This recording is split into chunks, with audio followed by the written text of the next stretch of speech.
বাংলাদেশের বর্তমান সামাজিক ও অর্থনৈতিক পরিস্থিতি উদ্বেগজনক।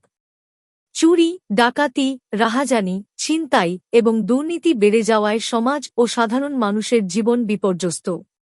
অপরাধ বৃদ্ধি পাচ্ছে মূলত অর্থনৈতিক সংকটের কারণে। জীবিকা অর্জন কঠিন হওয়ায় অনেকেই অপরাধের পথ বেছে নিচ্ছে। দুর্নীতি ও প্রশাসনিক অদক্ষতা আইন শৃঙ্খলা পরিস্থিতি আরও নাজুক করে তুলেছে। মুদ্রাস্ফীতি ও দ্রব্যমূল্যের অস্বাভাবিক বৃদ্ধি সাধারণ মানুষের জীবনযাত্রার মান কমিয়ে দিয়েছে।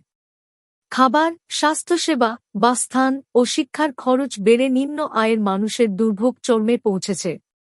সততা ও নৈতিকতার শিক্ষা ঘাটতির কারণে অনেকেই সঠিক পথে না থেকে অপরাধের দিকে ঝুঁকছে। বিশেষত নিম্নবিত্ত ও বেকার জনগোষ্ঠীর মধ্যে অপরাধ প্রবণতা বৃদ্ধি পাচ্ছে, যা সামগ্রিক সামাজিক স্থিতিশীলতাকে ক্ষতিগ্রস্ত করছে।